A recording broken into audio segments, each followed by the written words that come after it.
Et on en parle avec Charlotte Recoquillon en direct de New York. Bonjour, vous êtes chercheuse à l'Institut français de géopolitique, spécialiste des États-Unis. Votre livre Harlem, une histoire de gentrification. Merci d'être avec nous.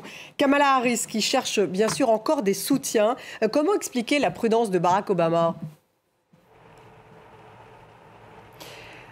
Alors, il ne s'est pas encore exprimé en termes de soutien. Il a l'air en tout cas, envisager une primaire ouverte. On sait pourtant qu'il est proche de Kamala Harris depuis longtemps. Il a travaillé avec elle dans le passé.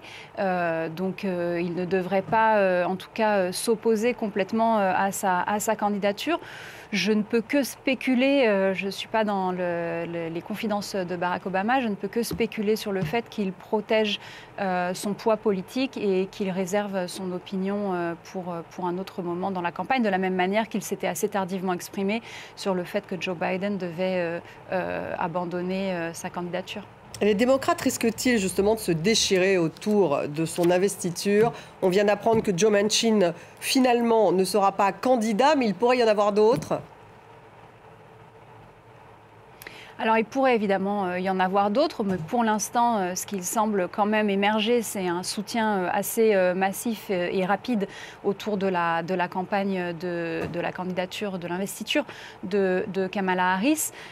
Effectivement, le fait la possibilité d'une primaire ouverte serait probablement dangereuse pour les démocrates, puisque ça les conduirait à exposer plutôt leurs dissensions, leurs désaccords et publiquement, et ça les rendrait concurrents les uns des autres au lieu de les réunir, ce dont ils ont cruellement besoin.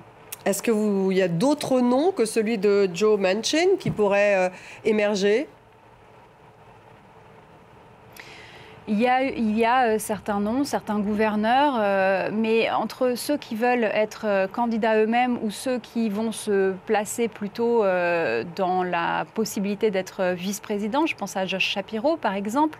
Il y a aussi Gavin Newsom, le gouverneur de Californie, qui pourrait être un candidat.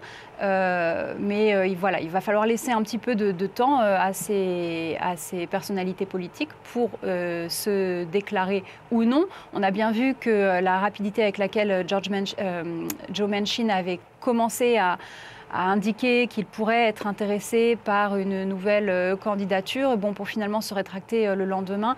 Je pense que tout ça va faire couler beaucoup d'encre et créer beaucoup de commentaires un peu pour rien. Kamala Harris va prendre la parole à Washington. À l'origine, c'était pour évoquer les athlètes américains en route vers les JO de Paris. Elle va bien sûr utiliser l'occasion pour évoquer sa candidature. Oui, là, on est dans un jour complètement nouveau chapitre, nouvelle dynamique de campagne. C'est un rafraîchissement dans cette campagne qui était quand même assez désespérante pour les Américains, qui ne savaient vraiment pas qui choisir. Alors il y a des rebondissements en série récemment, puisqu'il y avait la tentative d'assassinat la semaine dernière, et puis maintenant le Covid de Joe Biden, et puis maintenant l'abandon du président sortant. Mais effectivement, c'est un nouveau jour. Elle va relancer la campagne. Elle a été effectivement plutôt dans l'ombre pendant les premières années du mandat. Ça a permis aussi un peu de la protéger, mais néanmoins, elle hérite évidemment du bilan de Biden qui n'est pas extrêmement populaire. Et donc, il va falloir voir comment elle arrive à la fois à faire honneur à ce bilan et le défendre pour vraiment dire qu'en étant au pouvoir, elle a à la fois l'expérience qu'il faut et puis en même temps pouvoir générer de nouveaux espoirs et de nouveaux ralliements. Et qui pourrait-elle prendre comme colistier justement pour maximiser ses chances face à Trump ? Je ne peux pas spéculer sur ce point-là. Je pense qu'ils sont vraiment en train, des équipes démocrates, de justement envisager différentes candidatures, de tester différentes candidatures. Les instituts de sondage doivent être en train de tester les différents candidats. Encore une fois, je ne suis pas dans l'équipe de Kamala Harris. Je ne peux pas m'avancer sur un choix qu'elle n'a sans doute pas fait elle-même. Est-ce que c'est une adversaire finalement plus difficile que Joe Biden pour Trump ? qui est certain, c'est que l'équipe de Trump a été un petit peu prise au dépourvu. Alors pas complètement, hein, puisque par exemple il y avait déjà des clips de campagne qui étaient prêts, donc ils étaient prêts à l'attaquer aussi. Mais c'est vrai qu'un des principaux arguments qui reposait sur l'âge de Joe Biden fait que déjà cet argumentaire-là est complètement caduque.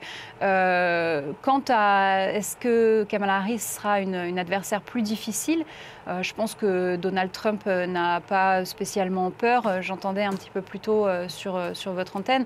Il n'a pas peur d'avoir des propos misogynes ou des propos racistes, hein. Ça peut même contribuer d'une certaine manière à coaliser et à souder sa base. Donc de ce point de vue-là, je ne crois pas que ce soit spécialement difficile. Et puis comme elle hérite du bilan de Biden, finalement, il peut associer la critique de la politique de Biden à Kamala Harris sans difficulté. Néanmoins, effectivement, l'argumentaire principal de l'âge de Joe Biden est caduque. Merci Charlotte Recoquillon, chercheuse à l'Institut français de géopolitique, spécialiste des États-Unis. Harlem, une histoire de gentrification, c'est votre livre.